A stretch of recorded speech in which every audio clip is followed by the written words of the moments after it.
Agradeço a presença, agradeço também à Feira do Livro de Cáceres pelo interesse e pela disponibilidade em mostrar a literatura portuguesa contemporânea e agradeço naturalmente a vocês estarem aqui presentes hoje, que mostra que Cáceres é também a terra da fraternidade, porque nesta esquina da Feira do Livro vejo amigos e alunos, professores de português, entusiastas da língua portuguesa.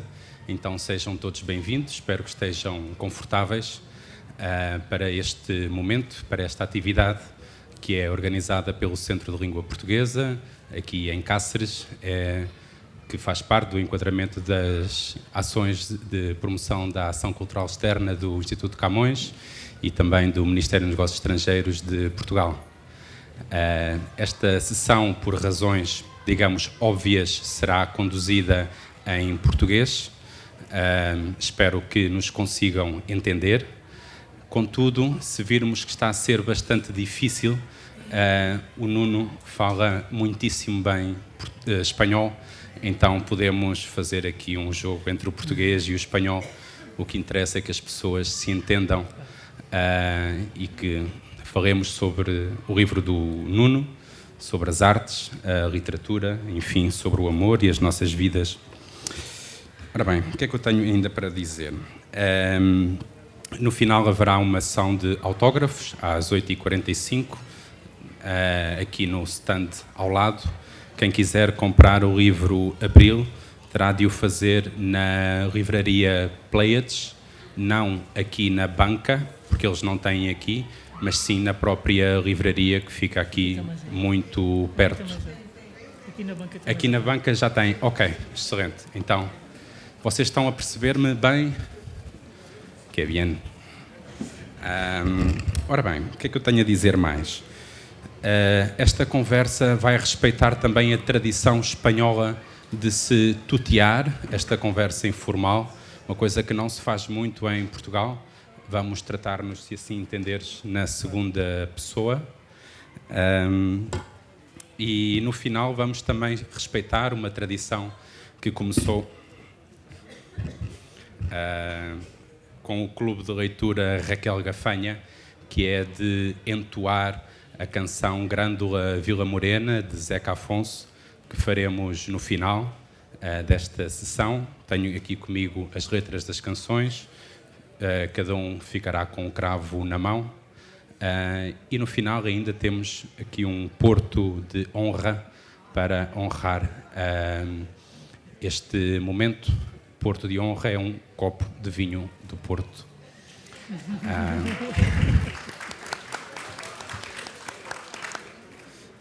Ora bem, vou fazer uma breve apresentação do Nuno, depois uma breve apresentação do livro, depois, a partir de alguns excertos, de algumas leituras, vamos falar sobre o livro e vocês poderão fazer as perguntas, comentários que entenderem, reclamações. Também as reclamações são comigo, não serão com o Nuno. Nuno Franco Pires nasceu em Elvas em 1975 e por lá continua. Gosta de ser alentejano, gosta de escrever. Iniciou a aventura pela blogosfera, sendo coautor do espaço Dualidades. Participou em coletâneas com autores portugueses e espanhóis. Escreveu artigos de opinião e crónicas para portais locais. Integra o painel de tertulianos da rúbrica Conversas de Barbearia, do blog Três Paixões. Em 2014, publicou o seu romance de estreia, Searas ao Vento.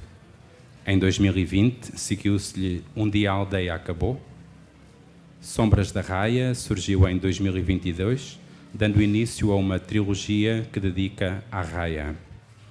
Quer dizer, então, que este livro, o Abril, é o segundo livro desta trilogia que o Nuno dedica à fronteira portuguesa-espanhola. Abril é uma publicação do ano passado, de 2024, editado pela Visgarolho Editora, que é uma editora independente portuguesa. Abril trata de acontecimentos ocorridos durante a Revolução dos Escravos, numa família habituada a ser a senhora das terras de Elvas e que tinha ligação ao regime de Marcelo Caetano. Com 25 de Abril, a família é forçada a dividir-se numa altura em que a união familiar é fundamental para suportar tempos difíceis. Sem querer desvendar demasiado, é um livro que aborda o exílio, traições, perseguições e também relações de trabalho entre patrões e empregados decorrentes do 25 de Abril. Mas, na minha leitura, é também um exercício de reflexão sobre o patriarcado, o silêncio no feminino, o peso da tradição, dos costumes, sobre o legado da guerra colonial, tanto nos combatentes como nas suas famílias.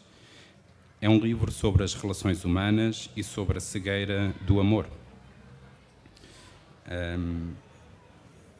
Sinto que já estou a falar demasiado. Vocês conseguem perceber-me? Bem? Excelente. Passo agora a palavra ao Nuno, que não sei se queres complementar a tua biografia e esta apresentação do livro, e gostava de saber o que é que o leitor pode esperar do livro Abril. Bom, boa tarde a todos. Antes de mais agradecer, gosto sempre de começar por agradecer ao Centro de Língua Portuguesa Camões pelo convite, agradecer ao Guilherme por esta fantástica introdução, agradecer ao Juan Fernandes também, que hoje teríamos uma apresentação também na Escola Oficial de Idiomas, mas que o apagou-a, não é? Então ficará para outra data, já a escolheremos. E agradecer a todos por estarem aqui hoje. Esta é a segunda vez que venho a Cáceres falar dos meus livros, além de outras vezes que tenho vindo simplesmente a passeio. Estive a primeira vez a convite da Raquel Gafanha, a saudosa Raquel Gafanha, e logo na altura, e comentava antes de começarmos com o Juan Fernandes e com o Guilherme, fiquei surpreendido como em Cáceres, que nós entendemos que já não está tão próxima da raia, há este interesse tão grande e este conhecimento da língua portuguesa. E desde já, como português, agradecer pelo vosso interesse. Em relação à pergunta que me colocas, o que é que o leitor pode esperar deste livro? Este livro é o segundo de 3 livros que eu dedico a contar a minha história e a minha visão da raia. Porque eu acho que somos os privilegiados por aqui, num escassos quilómetros, nos podermos deslocar e a nossa história ser feita entre 2 países, entre 2 culturas, entre 2 horários, entre 2 idiomas, e nós fazemos isto tudo com uma normalidade que nos enriquece. A verdade é que, se calhar, quem não vive na raia não consegue compreender como é que isto para nós é tudo tão natural. Eu trabalho em Campo Maior, trabalho no Grupo Delta e tenho muitas atividades que faço em Badajoz.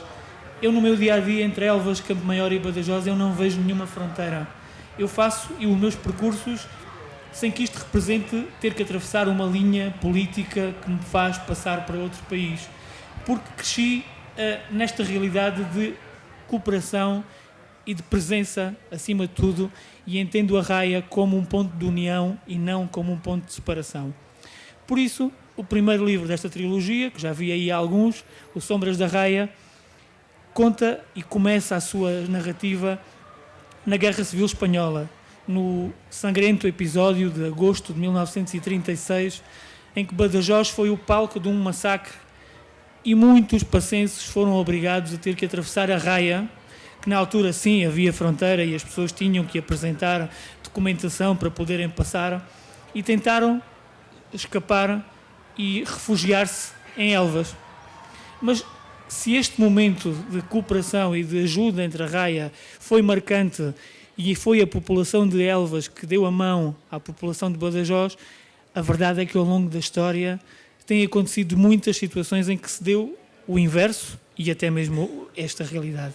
E Abril é a história precisamente de uma família elvense, uma família que já estava referida no Sombras da Raia, porque individualmente cada livro conta uma história, mas os 3 juntos vão contar uma grande história sobre a raia.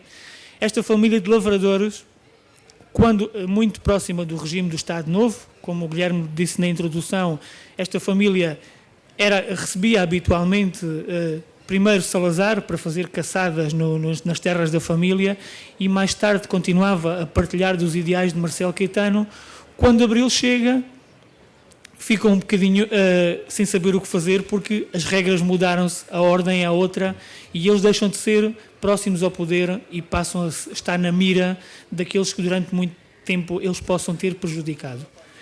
O Abril é também uma visão diferente da Revolução dos Cravos, porque eu, que não a vivi, porque nasci um ano depois, sempre tive muita curiosidade de perceber o que é que aconteceu e qual foi o eco da Revolução, não em Lisboa, porque isso eu acho que todos conhecemos, não é? Ao longo do tempo, as imagens que foram registadas na época, os filmes, os documentários, tudo nos tem contado como os militares se organizaram, como o movimento decorreu, a perfeição das senhas, as músicas, todo esse romantismo do 25 de Abril, nós já o conhecemos. A minha dúvida era, e como é que isso foi em Elvas? Como é que aconteceu? Como é que foi o dia 25 de abril de 1974? Normalmente a minha fonte de informação destas histórias era a minha avó. Era ela que me contava esses episódios e essas memórias que ela tinha. Mas do 25 de abril ela não me contava particularmente nada em detalhe. Dizia-me apenas que quando a rádio de manhã foi dando as informações do que acontecia lá longe em Lisboa, porque se Lisboa hoje é longe, há 50 anos era ainda muito mais longe de Elvas, ela o cuidado que teve foi ir à mercearia e comprar alguns enlatados e alguns géneros para ter em casa, porque podia haver aí uma guerra, porque a rádio recomendava que as pessoas permanecessem em casa. E as minhas memórias terminavam aqui. Comecei a investigação, porque não gosto particularmente de escrever não verdades, e não tendo a pretensão de escrever um romance histórico, porque acho que sou preguiçoso demais para fazer uma investigação tão exaustiva, mas gosto, pelo menos, que haja um contexto que corresponda à realidade. E descobri, então, uma curiosidade que, contrariamente à ideia, e sendo Elvas uma praça forte militar e importante desde sempre, e também o é porque está na raia, e era importante para os portugueses defender a fronteira, como Badajoz também tem a sua relevância, porque defendia a fronteira oposta. A verdade é que, tendo Elvas vários quartéis, porque à data havia 2, o regimento, o batalhão de caçadores número 8 e o regimento de lanceiros número 1, além do Forte da Graça, que alguns dos senhores conhecerão e que funcionava como presídio, um hospital militar, e de por Elvas terem passado durante os mais de 20 anos que durou a guerra colonial centenas e centenas de militares para cumprir a sua recruta, foi ali que foram preparados. A verdade é que os militares de Elvas não se associaram ao movimento do 25 de Abril. Diz-se que possivelmente porque era uma terra conservadora, porque partilhava das ideologias do Estado Novo, ou simplesmente porque havia relações de amizade e de proximidade do comandante da época com o ministro da Defesa de Salazar. Fosse como fosse, o 25 de Abril não chegou a Elvas no dia 25 de 1974. E é isso esta curiosidade que eu também quis contar aqui neste livro, porque acho que tem algum interesse. Não sei se me estendi demais, Guilherme. Excelente. Obrigado.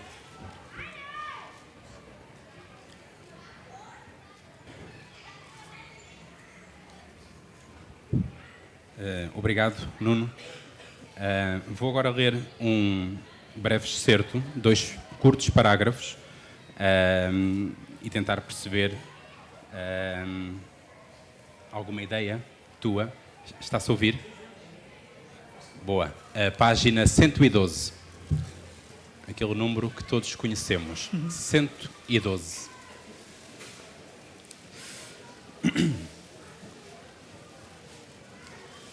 Nova curva, novo solavanco. Depois de uma descida, uma travagem a fundo e o estrondo denunciou o fim da estrada de Alcatrão. A trepidação aumentou, as malas deslizavam de um lado ao outro da carrinha, tal como algumas cenouras e batatas. Afonso estava furioso. Almudena mantinha-se silenciosa, também desgastada, desgrenhada, desejando que a viagem terminasse. O que o esperava não era melhor. Ao volante, Teixeira procurava ocupar-se a pensar no dia de trabalho que o esperava, no totobola registado na véspera e no qual depositava as esperanças de um futuro promissor para os seus e assim esquecer a traição cometida contra tudo o que acreditava.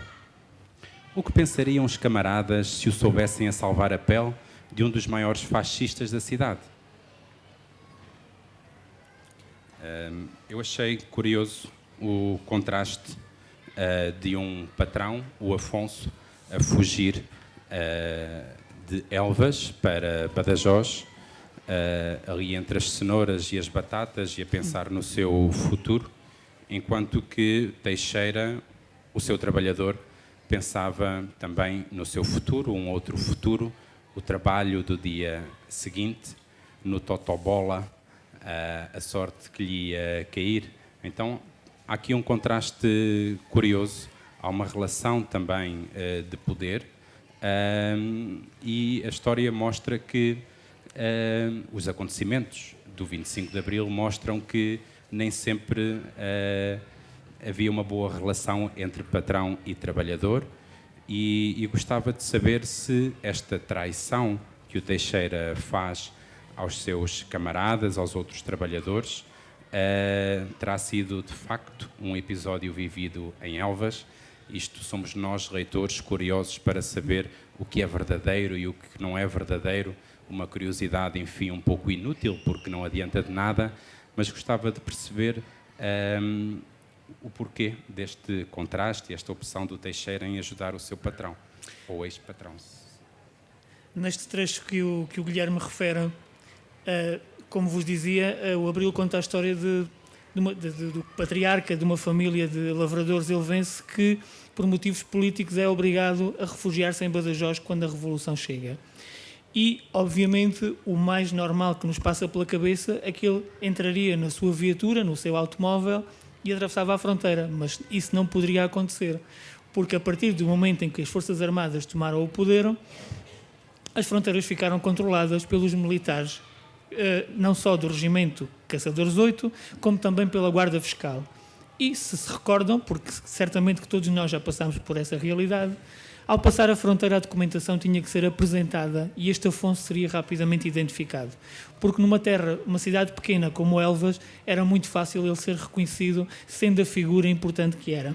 E então, uma maldade minha enquanto autora da história, sendo ele a figura tão arrogante que ao longo do tempo tinha dominado, eu pensei, a fuga vai ser uma humilhação para ele mesmo. Não só porque fugir ia contra tudo aquilo que a família dele, patriarcal, tinha veiculado ao longo do tempo, porque eles estavam habituados a ser os senhores da terra, como o Guilherme referia na introdução, ao longo de séculos.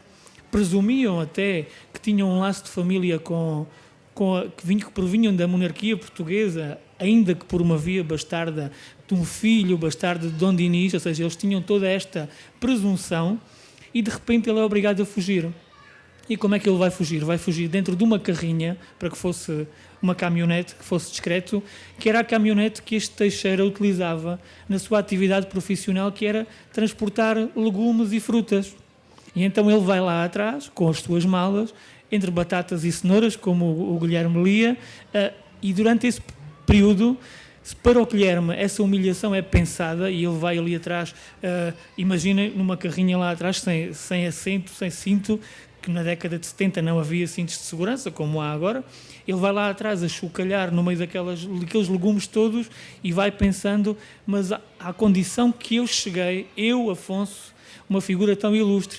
E, contrariamente a isso, o Teixeira, que até era comunista e tinha tido problemas com ele, porque ele tinha denunciado, aliás, ele salvou da PIDE local, porque a sogra do Teixeira era a empregada lá de casa do Afonso. Mas o Teixeira, em primeira instância, ele nunca o teria ajudado, porque as ideologias deles eram contrárias. Mas a sogra pediu-lhe muito e ele fez o favor de ser ele a transportar, até porque, se ele o fizesse, afastava as suspeitas, porque se ele era comunista, a partir de um comunista não o ajudaria.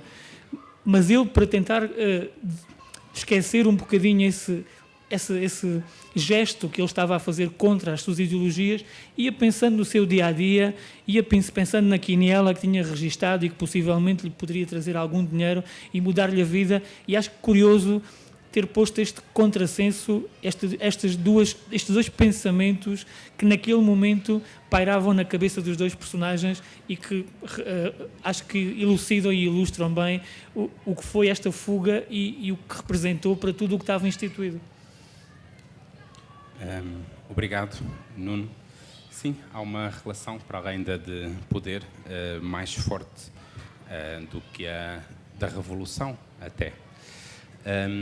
Eu gostava de saber se alguém tem alguma pergunta a fazer ao Nuno, ou algum comentário.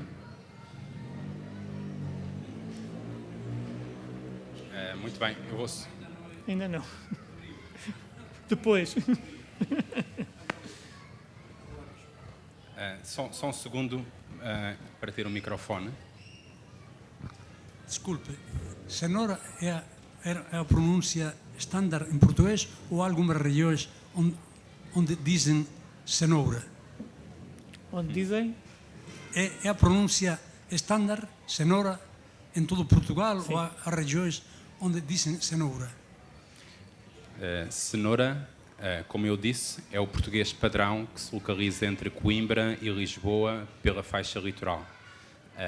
Contudo, na minha terra, em Aveiro, não dizemos cenoura, dizemos cenoura. Cenoura. Cenoura. É pousada. Como? É pousada também. Tal como pousada, Pousada. em vez de pousada. Pousada. Dizemos joelhos e não joelhos, Pois. e por aí fora. Pois. Pergunta curiosa. A editorial fica em Aveiro mesmo, pelo que acho. A editorial fica em Aveiro mesmo, Sim. pelo que acho. Sim. Diz Carolho, fica em Aveiro. Fica em Aveiro. Certo, não estava a ouvir. Ok, obrigado pela questão curiosa. Alguma curiosidade? Mais? Se tiverem alguma questão, entretanto, coloquem-na. Eu vou continuar o meu périplo.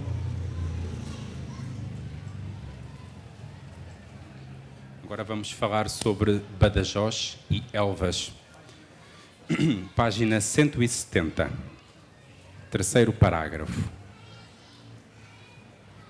Badajoz era então uma cidade a reerguer-se depois da Guerra Civil, da destruição que os aviões da artilharia tinham provocado nos edifícios, mas principalmente na alma dos pacenses.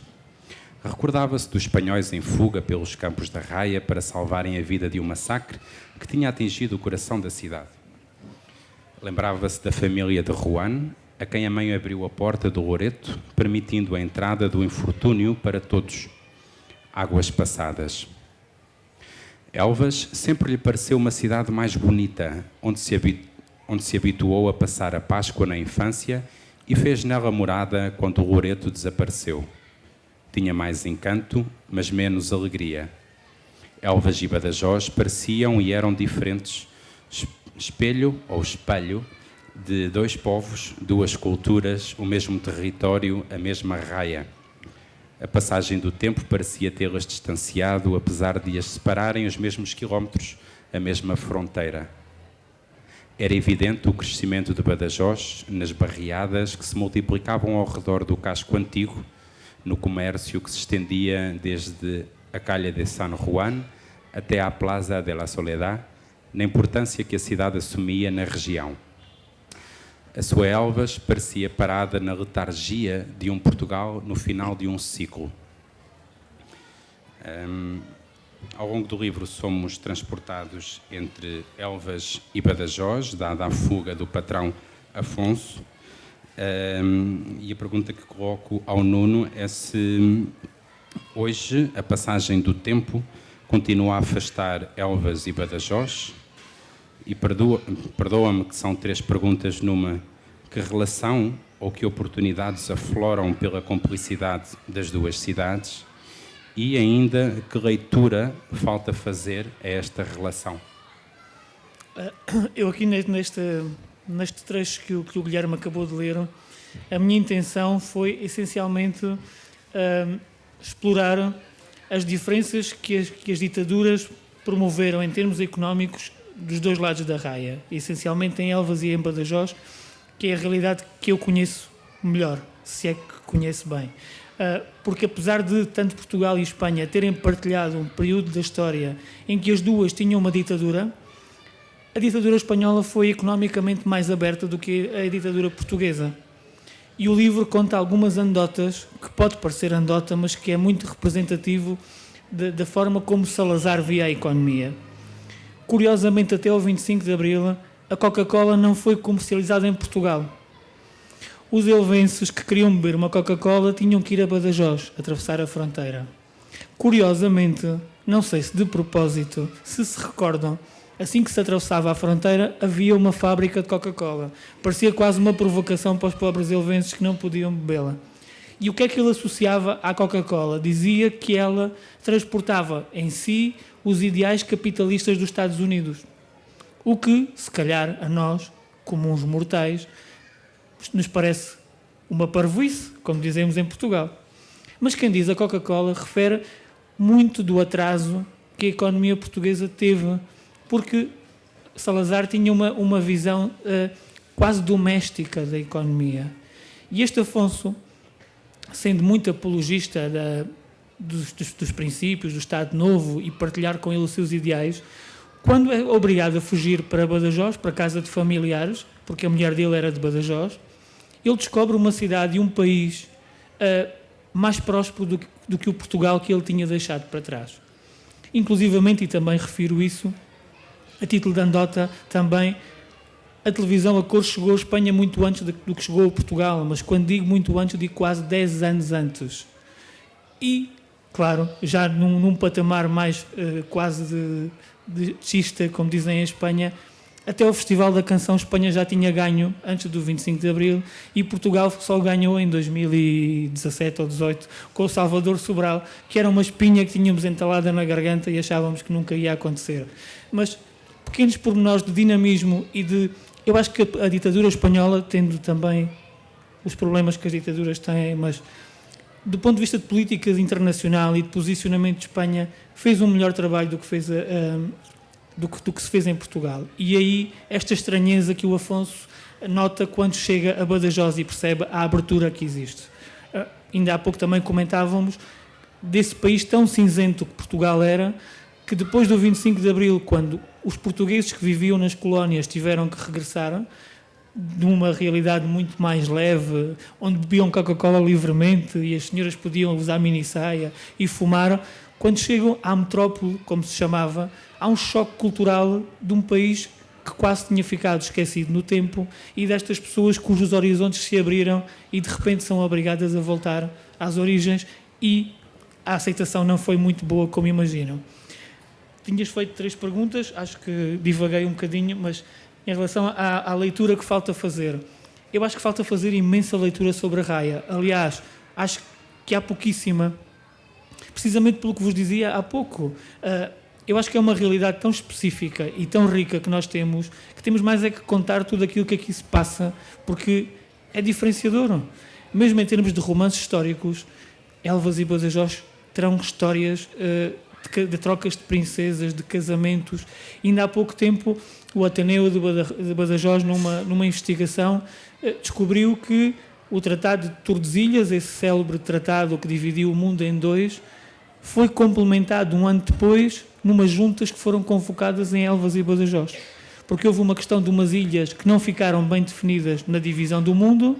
Espanha dizia que eram da sua propriedade, Portugal dizia o inverso, e então os teóricos do reino, mandados pelos 2 reis, juntaram-se durante 30 dias em Elvas e Badajoz, ou seja, fomos o centro do mundo durante aquele mês e decidimos, ou seja, há aqui muita literatura para explorar e muita história para contar. Obrigado, é uma oportunidade de haver tanto o que contar.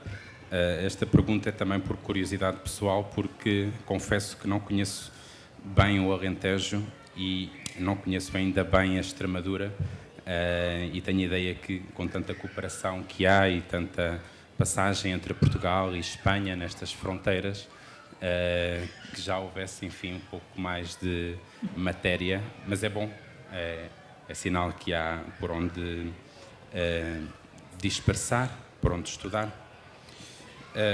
Vou ler a minha última passagem, o meu último excerto, que está na página Na verdade, é um diálogo muito curto, na página 201. 201. Isto vem a propósito de uma austríaca que é acolhida por esta família nobre de Elvas. Ela fugiu à Segunda Guerra Mundial. Exato. E, enfim, é como se fosse parte da família, mas não é de sangue, é uma estrangeira, é uma mulher, e é uma mulher que vai ter de assumir o controlo a gestão desta empresa familiar. E então, quando ela diz que vai ser ela a assumir a gestão, os empregados olham assim, os trabalhadores, ela notou as reações de desagrado, os olhares mais carrancudos nos rostos rudes que se habituou a ver diariamente quando acompanhava Afonso. Se por um lado há esta questão de ser uma estrangeira, de ser uma mulher, não é? De ser alguém que não faz parte, enfim, da família, a tomar conta. Por outro lado, há também aqui um lado bastante curioso, que é, tendo em conta aquilo que nós já falámos, de que muitos trabalhadores rejeitaram os patrões depois do 25 de Abril, em que está documentado que invadiram as suas casas, roubaram as suas casas, que tomaram conta das suas terras. Aqui isto não acontece, pelo menos não nesta passagem, em que, quando ela pede a Mia, a austríaca, a lealdade dos seus trabalhadores, o Rogério, o trabalhador, diz que isso a gente não nos interessa, menina. Aqui trabalha-se, não queremos cá saber de políticas. Os senhores são bons patrões, os homens vão lembrar-se disto. Então há aqui a ideia da ordem, da produtividade, do trabalho que vai continuar, da bondade, entre uma relação positiva entre trabalhador e empregado, apesar da eventual exploração que pudesse haver. Então gostava que tu explicasses um pouquinho isto, que é, tendo em conta os acontecimentos factuais que aconteceram no Alentejo, isto não aconteceu nesta passagem, e que nos desses a entender isto, se estará eventualmente também baseado em alguma situação real que conheces. Lá está a minha curiosidade. Não. Aqui, em relação a esta tua questão, Guilherme, se calhar ia dividi-la em três partes. Por um lado, esta personagem é Mia. O livro e a própria capa denuncia, é protagonizado por dois homens. Este Afonso, o lavrador, e o irmão, que é militar. O Afonso, o mais velho, ou velho, depende, foi aquele a quem, porque a família era tradicional, lhe coube a função de gerir o negócio da família. Aliás, ele herdou o nome, todos os primogénitos desta família se chamavam Afonso. O segundo teve a liberdade de escolher o que queria fazer. Então o Duarte quis ser militar. A família não achou muita piada, porque se calhar militar não seria a função prestigiante que eles entendiam. Estes dois irmãos, os dois protagonistas, que ao fim e ao cabo acabam por ter quase ideias opostas, porque um defende os valores que lhe foram passados de família e o outro, que por ser militar e por ter que enfrentar a guerra nas colónias, lá onde tudo aconteceu, começa a ver as coisas de outra forma, porque a revolução começa precisamente aí, nas colónias, quando os militares, nas condições em que lutavam e arriscavam a vida, começam a pôr em causa tudo aquilo que estava a acontecer. E aparece uma terceira personagem central, que é a Mia, e a função desta personagem é pelo menos duas funções ela tem. Por um lado, contar uma história que eu queria recuperar. Esta história, sim, é real, destas crianças austríacas que Portugal e Espanha acolheram no pós-guerra da Segunda Guerra Mundial. Como se recordam, a Áustria foi dos primeiros territórios que o Hitler ocupou na sua contenda e, por sua vez, também foi um território que depois foi bombardeado quando os aliados quiseram pôr termo à guerra. E Viena ficou bastante castigada, foi sobrevoada, foi bombardeada. E houve muitas famílias austríacas que ficaram com poucas condições de subsistência, privadas dos homens, que normalmente, à data, eram a força que trazia o dinheiro para casa, porque os homens austríacos foram recrutados para fazer a guerra na Rússia, tal como os portugueses foram fazer a guerra nas colónias portuguesas. E estas crianças austríacas, ficando com muitas necessidades, a Caritas desenvolveu um programa em que propunha a algumas crianças carenciadas passarem umas férias de 3 meses em cidades e vilas de Portugal e de Espanha, recebidas por famílias que tivessem condições financeiras para as albergar. Ao fim e ao cabo, queria-se tirá-los um pouco daquelas circunstâncias e confortá-los de alguma forma. Esta história, sim, é real e foi fruto de investigação, e eu utilizei essa frase no livro porque acho que é muito forte. É a própria avó da Mia que lhe diz: vai, porque lá é o paraíso. Ou seja, a própria avó sugere-lhe que ela vá fazer esta viagem de 3 meses porque acredita que lá ela possa ter condições de alimentação, de conforto, até de vestuário, que elas não lhe podiam proporcionar. A verdade é que muitas destas crianças austríacas já não voltaram para a Áustria. Por um lado, se calhar porque as famílias acabaram por também ter outro desfecho, algumas morrerem pelas circunstâncias, e outras porque elas foram tão bem recebidas por estas famílias que acabaram por ficar. Ali em Elvas temos vários exemplos de pessoas assim. Ainda há pouco tempo morreu uma senhora com mais de 80 anos, a Dona Érica, que por ali foi levada quando tinha 7 ou 8 anos e ali permaneceu toda a sua vida. Esta é uma das funções da Mia, era contar esta história que eu achava que apesar de alguns autores a citarem, também merece sempre ser lembrada. Por outro, também representar o papel da mulher antes do 25 de Abril, porque a mulher, como sabemos, antes do 25 de Abril tinha um papel um bocado submisso, ela anulava-se em função da vontade do homem, a mulher não votava, inclusivamente nesta questão da raia, a mulher, para ir a Badajoz, tinha que ter uma autorização do marido, ou então ir acompanhada dele, caso contrário não poderia atravessar a fronteira. Esta Mia, por um lado porque vinha de um país diferente, com uma formação diferente, mais aberta, e por outro porque foi a menina da família, a consentida, como se diz em Espanha. Ela não encarava o mundo com essas cores, e então ela era já uma mulher à frente do tempo dela, ao ponto de, quando o Afonso desaparece, ela não tem qualquer problema de tentar assumir os negócios da família e seguir com a empreitada para a frente. Esta questão da lealdade dos empregados, apesar de tu teres mencionado aí esse trecho, eu julgo que mais à frente depois há aí uma ameaça, porque isso foi a realidade. Depois do 25 de Abril, o dinheiro teve a tendência a mudar de mãos. Aqueles que se sentiram durante muito tempo penalizados pelo poder vigente, depois de 74, essencialmente a facção mais à esquerda das ideologias políticas, teve a tentação de tomar o património. E então foi por todo o Alentejo, foi talvez a região onde isso mais aconteceu, as terras foram ocupadas, muitas casas foram ocupadas, e não se deu o inverso da medalha, porque durante a ditadura houve muita gente que foi torturada, penalizada, como aqui em Espanha também, mas eu acho que nós tivemos esse detalhe da história que aqui não aconteceu, em que houve a possibilidade do dinheiro mudar de mãos, o poder mudar de mãos, e ainda hoje, na sociedade elvense, por exemplo, há muitas famílias que construíram aquilo que têm através das ocupações. Obrigado, Nuno, pelo esclarecimento. Pergunto agora se alguém que gostava de colocar alguma questão.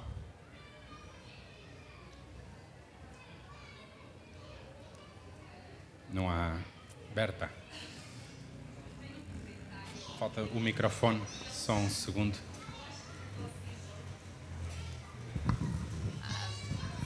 Obrigada.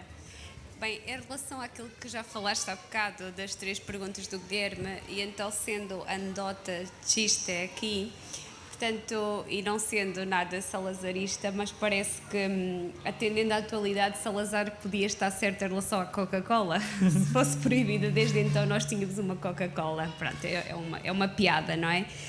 Pronto, quanto àquilo que une ou separa Portugal de Espanha, eu sinto muito orgulho. Estou a trabalhar aqui desde setembro e, pela minha análise, sobretudo nas zonas fronteiriças, é muito mais aquilo que nos une do que aquilo que nos separa, e admiro profundamente esta ponte que temos vindo a estabelecer ao longo dos anos, que o fim das ditaduras nos permitiu, não é? e fiquei de veras impressionada e arrepiada quando vi na cidade de Pontevedra os habitantes a cantar, não sei se viste, não, a Grândola Vila Morena, é admirável, pronto.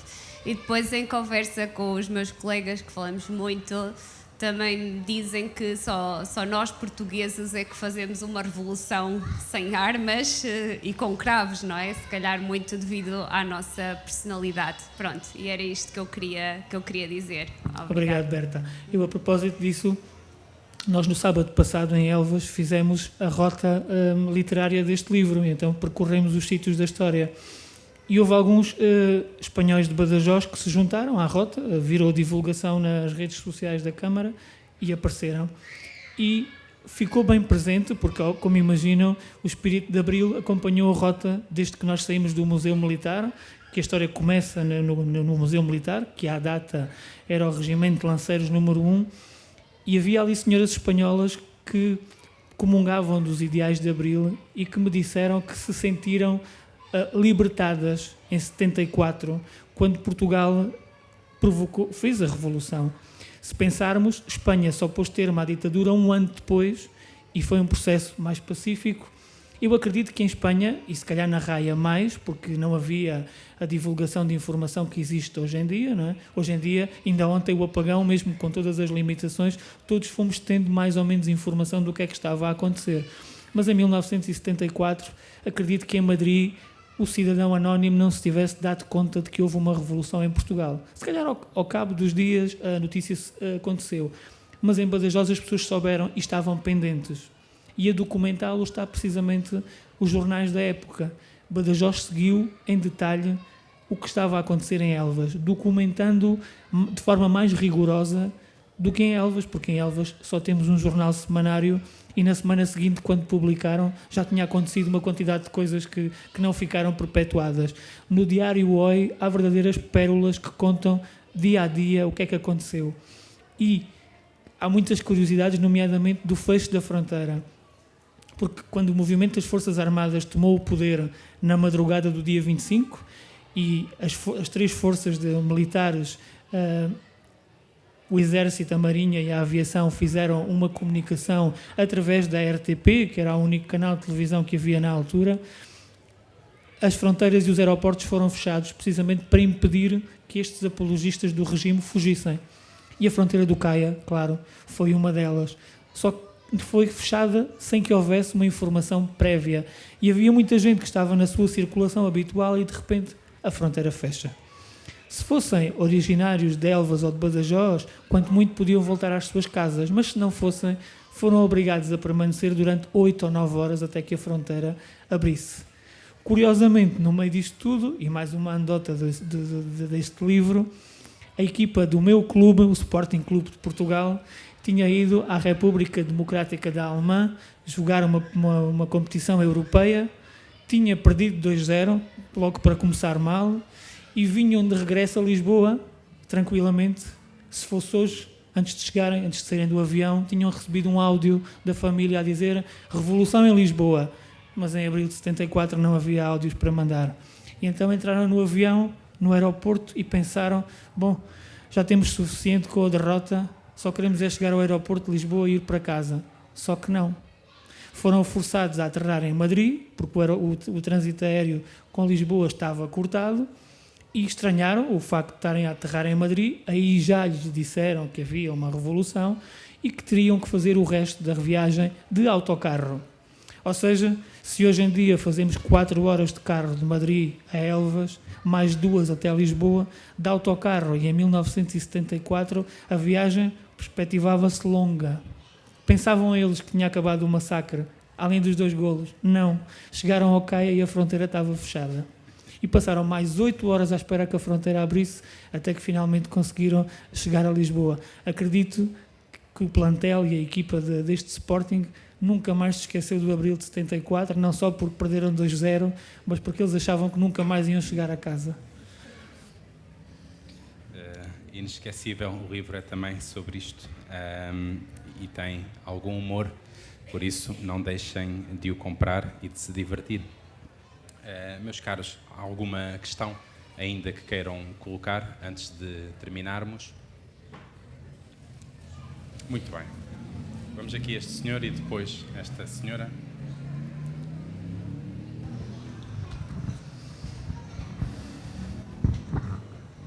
Não é maldade da minha parte, mas o Totoloto existia nessa altura ou é um anacronismo?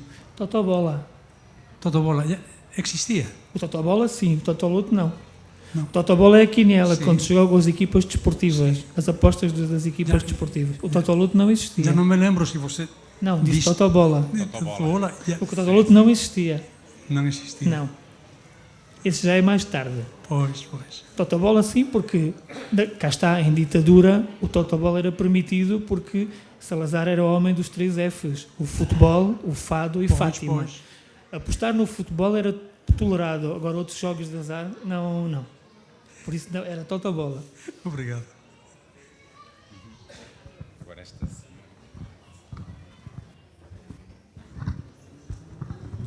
Nuno es de Campomayor, Elvas, de Elvas. Bueno, trabalho em Campo Maior. está al lado. É ao lado. Es que he leído hace poco un libro que es Comida de Domingo, de Peixoto, y bueno, cuenta la historia cuando empieza es en la época de la dictadura, la madre queda viuda, pone en marcha una carnicería, él se dedica al contrabando a través por esos caminos hasta llegar a Badajoz.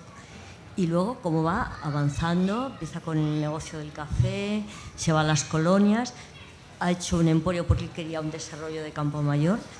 Y bueno, me sorprende este hombre que a pesar de haber vivido en determinadas épocas, que ha hecho un emporio ahí, siempre queriendo que quede todo ese desarrollo para esa zona. Quería saber tu opinión. Bueno, no hablo portugués, está claro, ¿no? Pero te compreendemos estupendamente. A pergunta para mim é muito fácil, porque eu tenho a felicidade de trabalhar nessa empresa há 30 anos. Eu trabalho na Delta Cafés. Os livros é apenas uma paixão complementar e então tive o privilégio de conhecer de perto a figura que é o protagonista do almoço de domingo, que era o saudoso comendador Rui Nabeiro. E efetivamente era um homem ímpar, desde logo porque tinha uma visão de negócio que isso muitas pessoas têm, não é? Aquilo que o diferenciava era a preocupação e o interesse que ele tinha em ajudar o próximo e em distribuir, como ele dizia. Porque é um homem que construiu um conjunto de empresas, como disse, e bem, a maior parte sediada em Campo Maior, depois algumas já em Elvas e até mesmo em Badajoz, porque ele sempre teve a preocupação de acrescentar valor à raia. E aqui é neste nosso interior em que parece que ninguém se lembra de nós e depois temos que se calhar ser nós próprios a fazer alguma coisa por isso. Ele começou precisamente, ele vinha de uma empresa de família, que já faziam torrefação de café, um tio, irmão do pai, e ele herdou desse tio todo esse engenho e esse gosto pelo negócio. Era um homem que gostava mesmo de negociar e de trabalhar. Ele morreu com 91, quase 92 anos e ele trabalhava todos os dias. Eu tenho 49 e adoro os fins de semana e os feriados. Por isso, é uma forma de estar que acho que é única e é por isso também que ele foi único. Ele começou um negócio do café que depois ele entendeu que não se identificava com o negócio do tio e quis criar a própria marca. Tanto é que a marca original de café em Campo Maior é a Torrefação Camelo, que é uma marca que tem muita expressão aqui na Extremadura, porque era o mercado natural que tinham, do tempo do contrabando. O Rui Nabeiro funda a marca Delta Cafés e começa com 3 empregados, ainda com umas bolas de torra, onde faziam a torra do café, que depois era lançado ao chão para ser arrefecida. E atualmente ele morreu há 2 anos e o grupo tem quase 4.000 empregados e é distribuído e comercializado, acredito que em cerca de 30 países, tendo delegações próprias em Espanha, que são cerca de 16, em França, na Suíça, no Luxemburgo, em Angola, no Brasil e na China. Por isso, eu acho que a Raia e Elvas e Campo Maior precisavam de mais 1 ou 2 Ruis Nabeiros para ver se a coisa animava um bocadinho. Esclarecido. Meus caros, temos de terminar. Não sei se alguém tem alguma questão brevíssima. Muito bem, Honório, vamos lá. Obrigado, Guilherme. Nuno, pronto, eu sou professor e cada ano canto com meus alunos o Grândola Vila Morena. Gostaria de que as pessoas viessem as caras dos meus alunos quando eu comento o espírito do 25 de Abril em Portugal. Eles não conhecem a história em geral de Espanha e ainda menos de Portugal. E pronto, eu procuro que eles se aproximem um bocadinho à história de Portugal através do Grândola Vila Morena. Não sei se este livro servirá para os mais novos, não digo os miúdos, mas os jovens de 18 e tal anos possam compreender que não devemos permitir que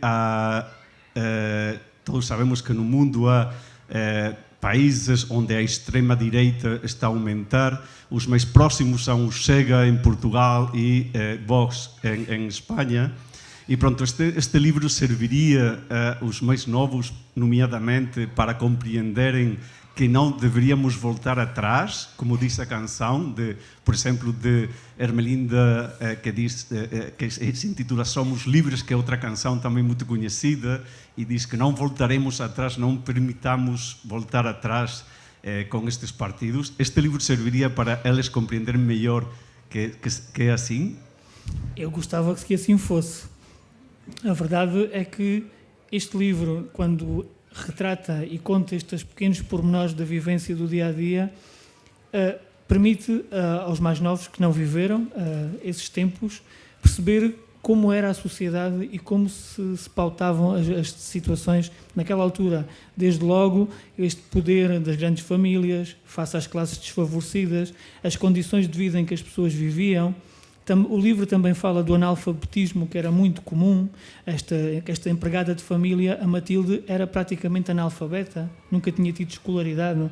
Começou a trabalhar em casa destas famílias com 10, 12 anos, uma coisa que se calhar hoje em dia é impensável, ou pelo menos na nossa sociedade é impensável.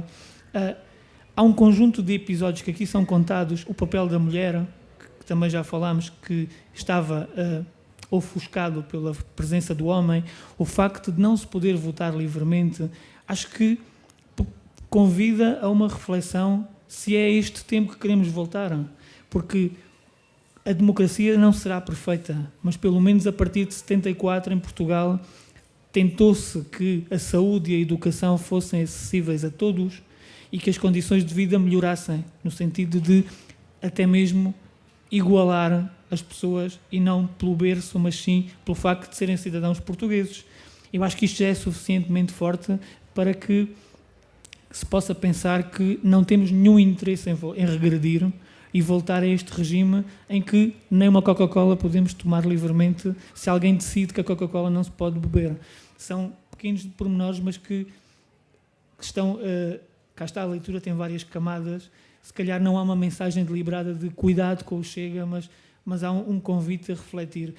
Há também aqui mais uma curiosidade que também procurei, encontrei casualmente quando fiz a pesquisa. A verdade é que, enquanto a guerra do ultramar decorria, e foram cerca de 9.000 portugueses que morreram em África, coisa que eu, felizmente, já nem sequer tive que fazer o serviço militar, cerca de mais de 80% dos homens daquela altura, com aquela idade, foram chamados à guerra, com, como disse, 9.000 vítimas mortais, cerca de 30.000 feridos ou com alguma consequência dessa mesma guerra, sem contar os traumas que muita gente trouxe e que felizmente hoje em dia já não vivemos. E em Badajoz surgiu uma rádio que se chamava Rádio Sindical, fundada por 3 portugueses contra o regime, que tiveram que fugir para a Espanha, e ali fundaram uma rádio e através dali mandavam mensagens de apoio aos militares em África. Esta história é curiosa porque, se pensarmos na limitação técnica dos tempos, esta rádio não era ouvida mais do que Talavera, e se fosse. Mas as pessoas tinham aquela ilusão de mandar uma mensagem aos familiares que estavam longe, quase com um romantismo, como se estivessem próximos. Este sofrimento não pode ser esquecido, porque foram muitas famílias que ficaram privadas de entes queridos e que qualquer regresso ao passado que possa acontecer pode nos empurrar novamente para uma situação, e acho que, infelizmente, nunca o mundo esteve tão perto de cenários destes se poderem vir a repetir à medida que vão surgindo políticos extremistas à frente de países tão determinantes, sem nomearmos, porque acho que está subjacente. É importante que os mais jovens também se sensibilizem, mas depois receio que estes partidos de extrema-direita usem um discurso populista que diga aquilo que as pessoas às vezes querem ouvir, sem que apresente soluções, e às vezes as pessoas deixam-se levar. E quanto mais novas forem, se calhar menos capacidade de crítica têm e podem embarcar em alguma mensagem de ânimo leve que nos pode ser complicado a todos. Sem dúvida.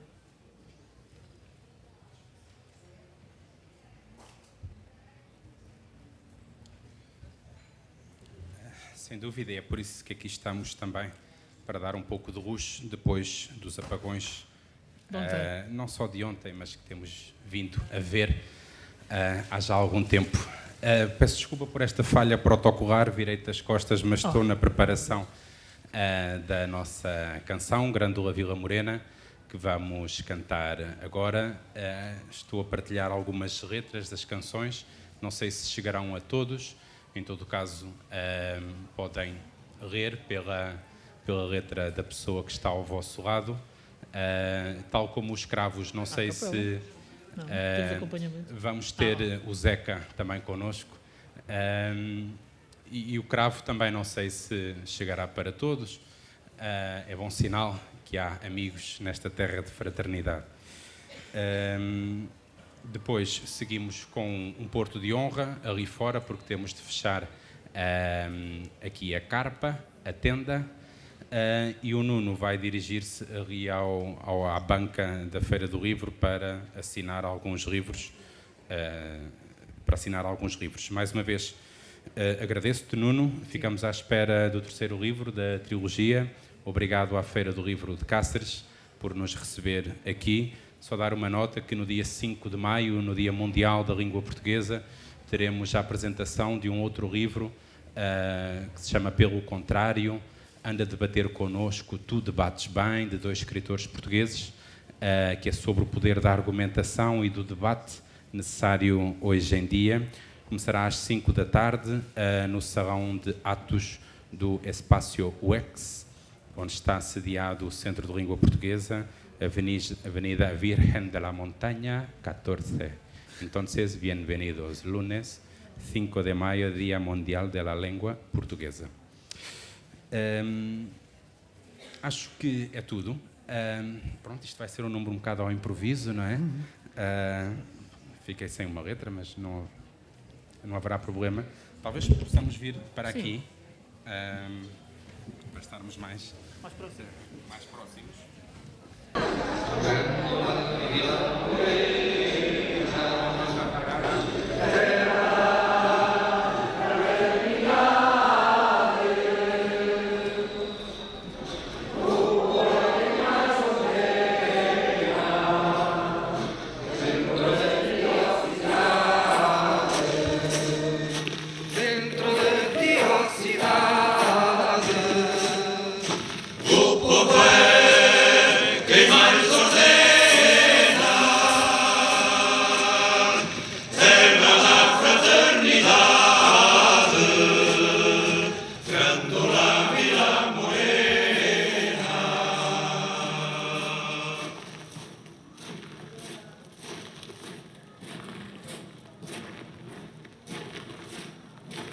Em cada esquina um amigo, em cada rosto igualdade.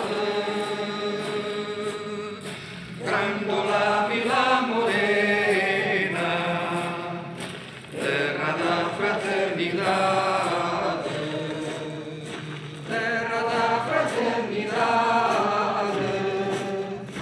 Grândola Vila Morena, em cada rosto igualdade.